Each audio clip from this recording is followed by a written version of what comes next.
Winter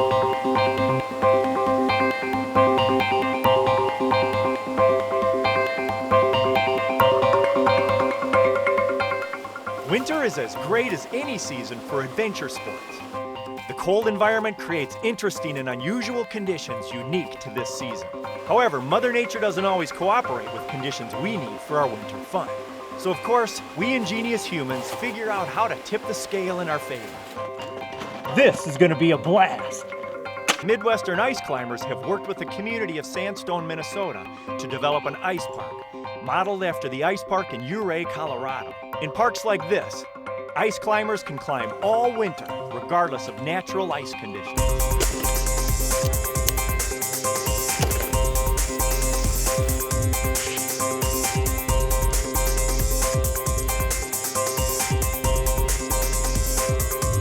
One of the reasons we're farming it is to have a more sustainable ice climbing area. Fortunately, a very good ice here. You can, down the way, all that's natural flow down there, but we want to develop an area that we can climb every year, not just the good ice years. The more ice there is, and the thicker it builds up, the easier it is to climb, allowing a wider range of climbing abilities to enjoy the fun. You can see there's like pods and stuff you can stand on and a lot of footholds, and you don't even have to swing, you can just hook your tools on. I began to learn about the development of this unique park. About 4 years ago, a couple of friends of mine were working with the city, and the city seemed to be open to climbing here. I've been climbing here for about 20 years, and back years ago it was a don't ask, don't tell policy, and the city didn't really mind, and they just didn't want to have any idea about it. Well, it's kind of limited when you climb that way, and a couple years ago when my friends got me involved, they said the city they really want climbers to help develop the park. The climbers came to us and just said, hey, look, this is some of the best climbing around, but we'd like to make it better. Will the city work with us? And the thought process was basically, why not? Once again, we're a small town,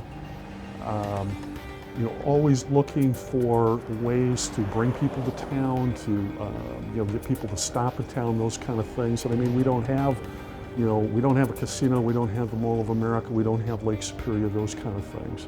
They came and talked to the Park and Rec Commission a couple of times, and the Park and Rec Commission goes, hey, this is a fabulous way to help clean up the park. They had to address issues of insurance, special access due to historic registry status of the Sandstone Quarry Park, set up rules, clean things up a bit, and make a few minor modifications, including installing a hydrant and sprinkler system for farming of ice. You got actually what looks like showers, and you're creating kind of beautiful sculptures up here, but it's really it's building all ice flowing down the wall. Yep. Wow. And so it's a simple design. Yep, and the beauty of the sprinklers is the water, it's a fine mist, so it gets colder faster rather than a big flow. Each one of these, we have 2 sprinklers. You can shut one off if you want just to have one. So you can isolate sections that might need more attention. Yep, and this is our first year doing it. We never dreamed that we were going to have such a solid coverage of ice. But we think we're just going to have like pillars here and here. So now this is where the main water flows down into the infrastructure. You can see we can isolate both sides, both trunks I call them. We can turn them on and off with just these, they're just sliding valves. And the water source? It's about 600 feet from here. We go from 1 inch to 1.5 inches, and then this is 2 inch. So we kind of step it up as it gets closer to the cliff. Wow, that is a long way to run water in exposed lines during winter. But it works. They keep it flowing and drain it after they're done farming ice. It was hugely successful. I mean, in 3 days we made more ice than was there all last year.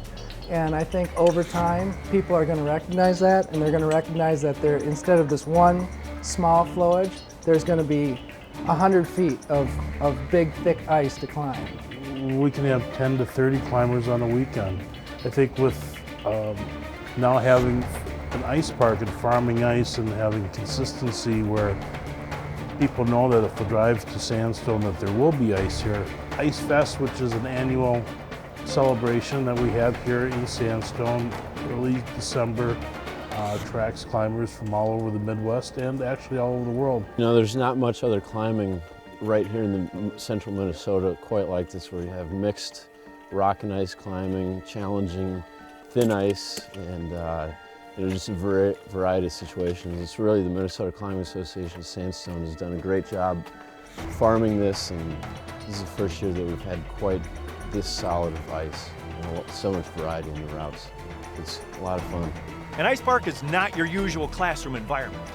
But now with reliable ice, the Sandstone Ice Park is the perfect place to learn the techniques of this challenging sport. It makes it far more accessible if there's a facility people know they can go to where they can hopefully learn from a professional who's going to teach them how to be safe and how to have fun out here. It's like rock climbing gyms are a great way for people to enter the climate of rock climbing, so then they can go outside and actually, you know, enjoy being outside while they're doing something active and athletic. The reason I love climbing is because it's a perfect balance of power and grace. And that's why I do it. I sort of like ballet in the vertical. And I like the technique involved. I like learning how to do something right. So I like the technique of, you know, keeping your heels down and sinking your axe in the correct way. It's just, I love it. It keeps me engaged in a lot of ways, mentally, physically. We had people besides us who cared about the asset, who were willing to spend time and make the effort to improve it.